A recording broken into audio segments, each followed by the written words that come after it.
What is up, guys? Welcome back to the channel.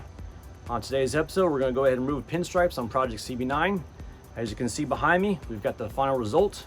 So I'm going to go ahead and show you how to remove pinstripes on your car, whether it's from the 80s or 90s, as that's where they usually came from. I know I promised you guys we're going to go ahead and start in the engine bay and the center console, but we're still waiting for some parts. But in the meantime, we're going to keep busy at this project, so let's go ahead and take a closer look. Here we've got Project CB9. It still has pinstripes on it. Not sure if this was a dealer installed option or if this came from the factory like this, but this was a big style thing back in the 90s.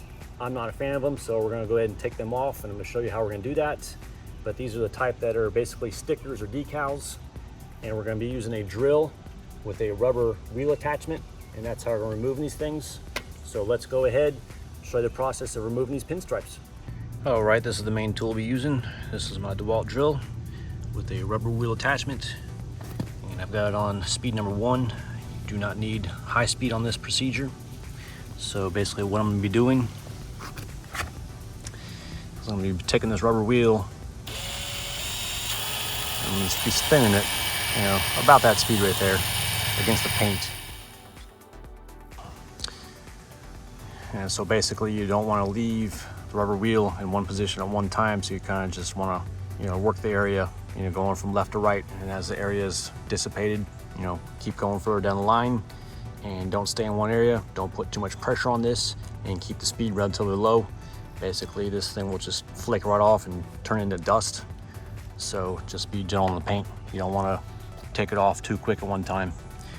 And remember, low speed, not much pressure. So let's go ahead and work down this panel and see how this works.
Okay, the actual pinstripe has been removed from both left and right sides.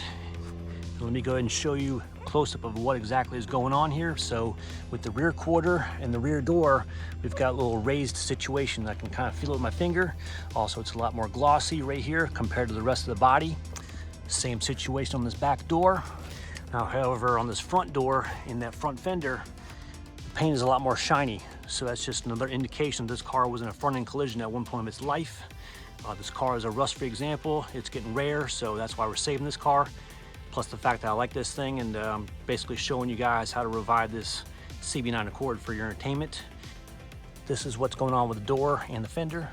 You can barely see the adhesive line where that pinstripe was at, but it's not as raised up as much as it is on the back door here. Same situation on the fender. Fender's got a little bit of a better situation. I can barely feel it, but there's still a little bit of adhesive going on here.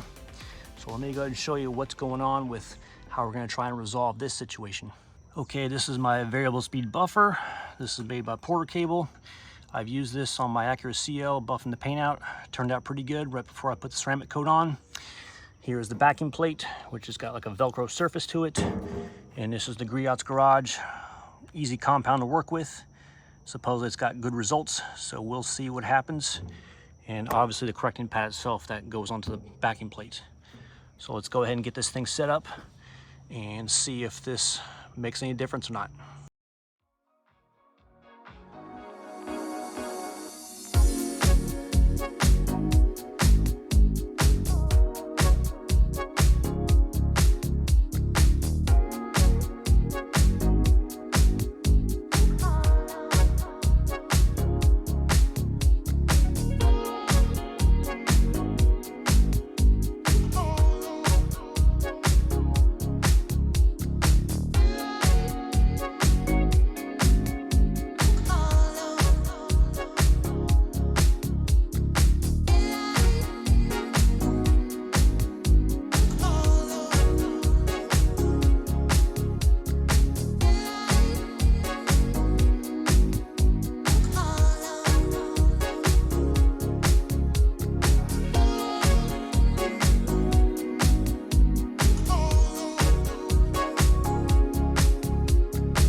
This side is all now complete with the polisher, and results are just as I expected.